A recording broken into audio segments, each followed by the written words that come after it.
She just walked off court 3 at Wimbledon and left her opponent with absolutely nothing in the final set. Not one game. 0. And if you rewind the calendar exactly 1 year, you'll find the same opponent walking off a different court holding a trophy that should have had Eala's name on it. Sit with that for a second, because it's the kind of coincidence that sports almost never hands you this cleanly. A year ago, Maya Joint delivered the single most painful defeat of Eala's career. This year, on the biggest stage the sport has to offer, Eala didn't just beat her. She dismantled her. And here's the thing that should genuinely surprise you. Revenge stories in tennis almost never play out this way. Athletes get one shot at a rematch, and more often than not, the weight of that history crushes them. The nerves get worse, not better. Hands shake harder, not steadier. So how exactly did a 21-year-old from the Philippines drop the opening set on that court and then completely take apart the very player who once tore her heart out on a different lawn? Because that's the real story here, and almost nobody's asking it. Everyone's talking about the scoreline 3-6, 6-2, 6-0, but almost nobody is asking why that particular result, against that particular opponent, on that particular day, might be the most meaningful win of Eala's entire career so far. This wasn't just another second-round match. This was a wound finally closing after exactly 370 days left open. And by the time we get to the end of this, you'll understand why that wound never actually stopped hurting, why Eala carried it quietly through an entire season of tennis, and why blanking her opponent 6-0 wasn't some fluke of momentum.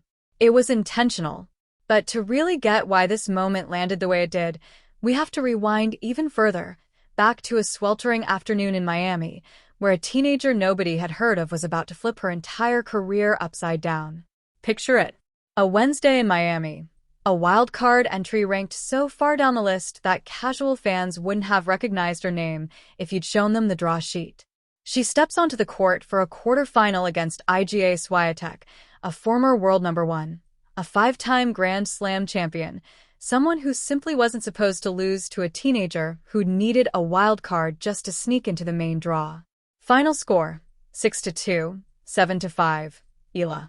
And what she said right after tells you everything you need to know about who this young woman actually is.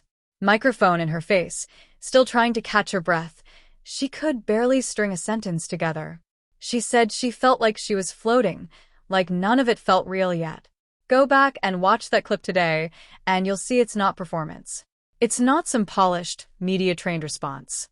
That's a kid genuinely trying to process what just happened to her own life in real time. And that right there is the first thing you need to understand about Eala. She isn't a manufactured star. She's the product of relentless, unglamorous work. Rewind even further, and you find the actual foundation of all this. Years before Miami, a teenage Eala packed her bags and left the Philippines to train at the Rafael Nadal Academy in Mallorca. Really think about what that means.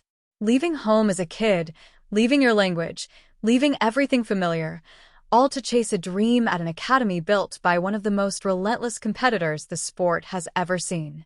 There's a photo from her graduation day there, and it's the kind of image that only makes sense in hindsight. Eala stands in the center, holding her certificate. On one side, Rafael Nadal. On the other, Iga Swiatek, who gave the commencement speech that year.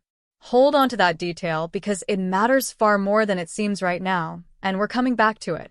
Because the woman standing beside her that day would go on to become one of the defining rivalries of Eala's career, and we'll get there. But here's why Miami wasn't just a nice moment in a highlight reel.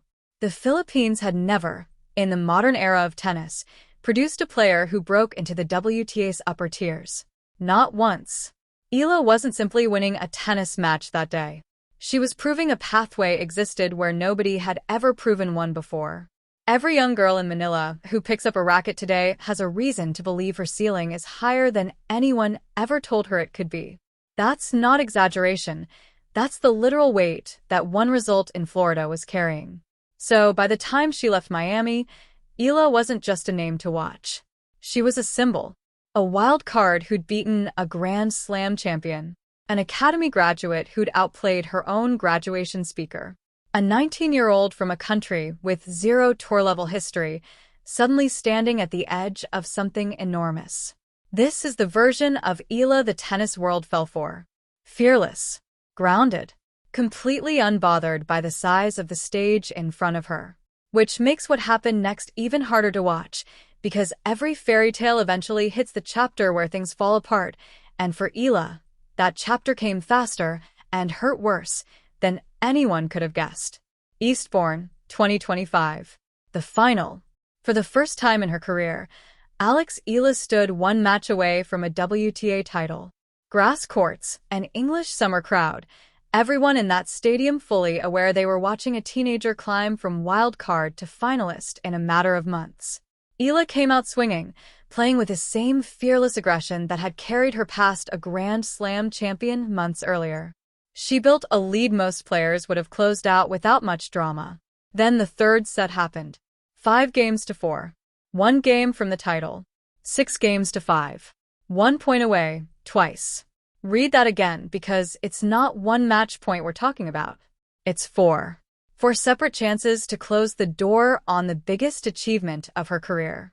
Stop and actually think about what that does to a person standing that close to history for